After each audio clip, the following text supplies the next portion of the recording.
Hey everyone, welcome back to another Tic-Tac Taiko.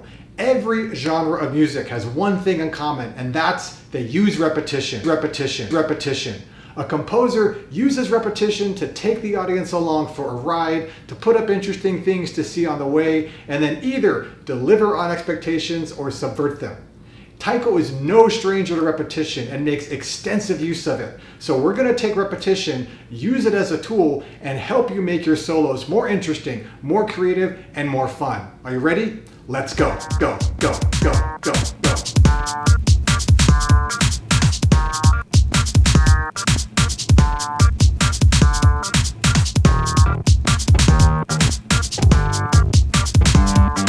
A taiko soloist has a lot on their plate. At any given point, they have to make sure their tempo is on. They also have to make sure their technique is clean.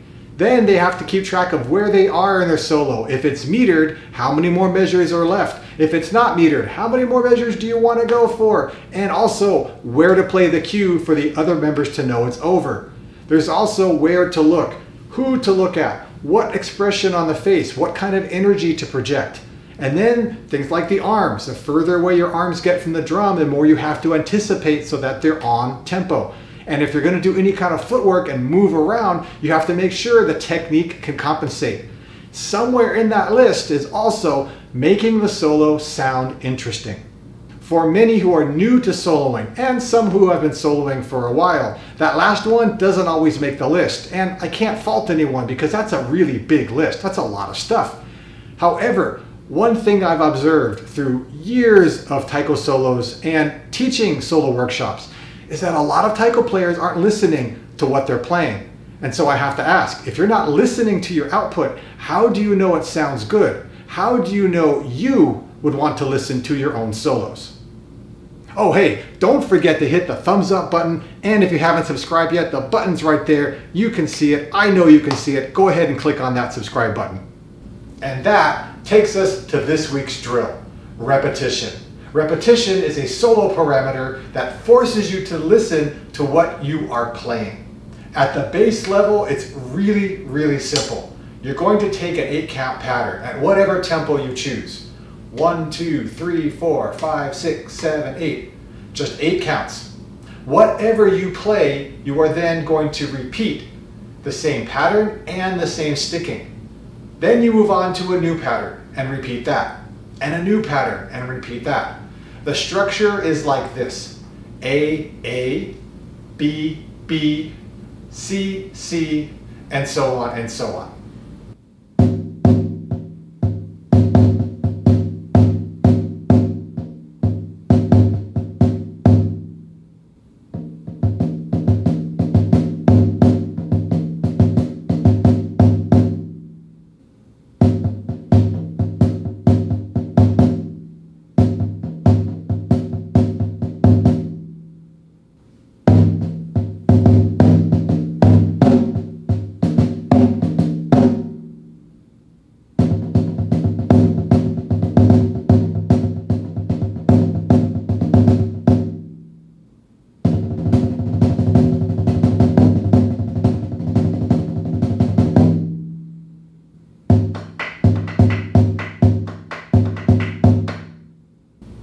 I really recommend sticking at level 1 for a while.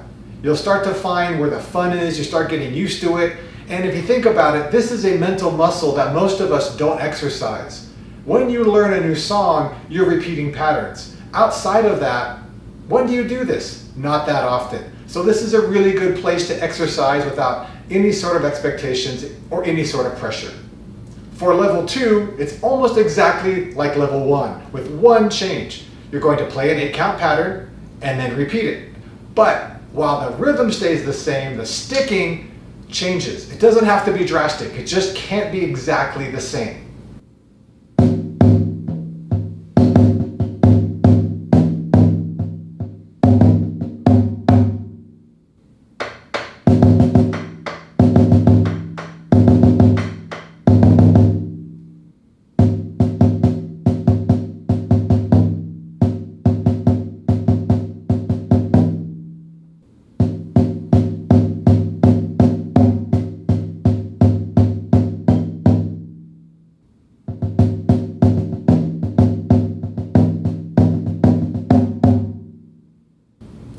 Level 2 can be a lot trickier than you might first think.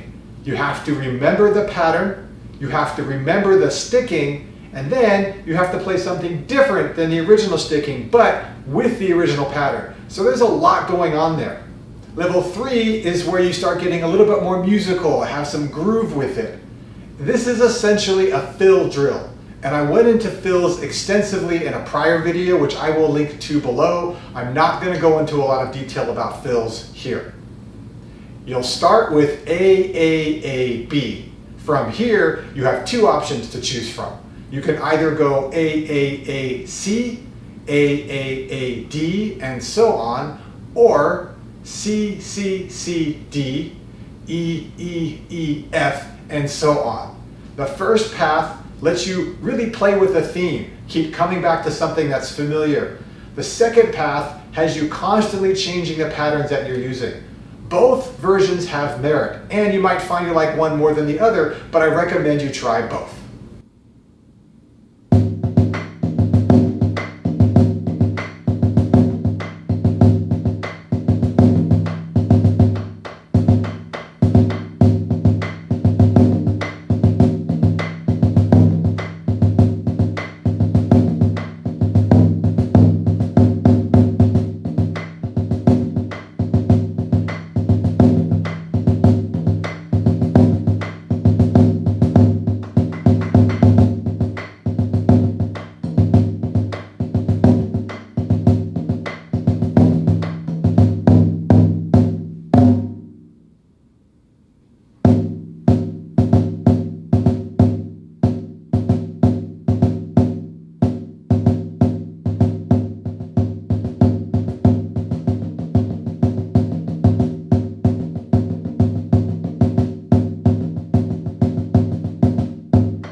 And finally, level 4.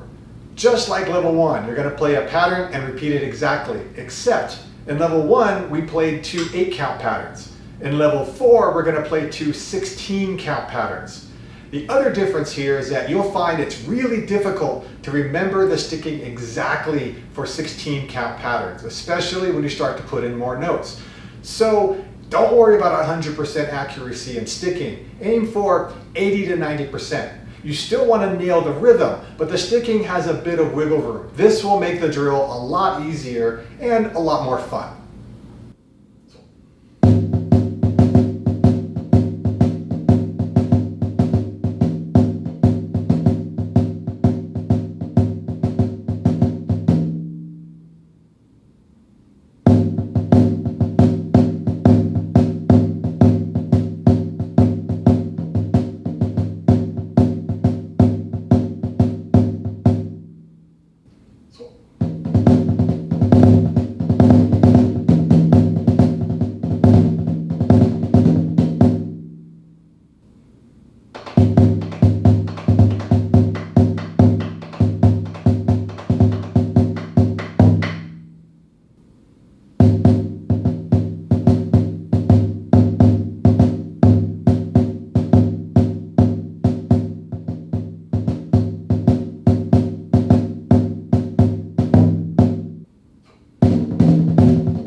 A lot of taiko players have figured out, if I scream and yell, or I beam joy, or I flail and jump around and make big motions, that will entertain the audience. And you know what? They're not wrong. I guarantee everybody out there at least once has been entertained by that kind of solo. I know I have, and sometimes I still am.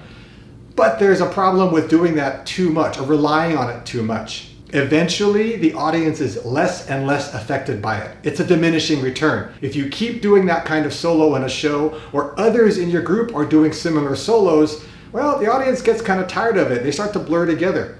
And if you think of those musical masters out there, doesn't matter the art form. The ones who have been doing their arts for decades, every note they play has impact. Every measure sets up the next measure beautifully. And so I'm not saying you shouldn't scream and beam, but if you can add musicality to it, musicality that you can work on in drills like this one, your solos are 10 times better just like that without even hardly trying. So imagine what happens if you start putting some real effort into it. And I know a lot of you are. These are the drills that will help. Repetition is a very powerful tool, and I hope this week's drill gives you a lot of ideas. If you liked the video, let me know with a thumbs up. If you haven't subscribed yet, click the button in the corner. And until next time, keep on practicing and be well.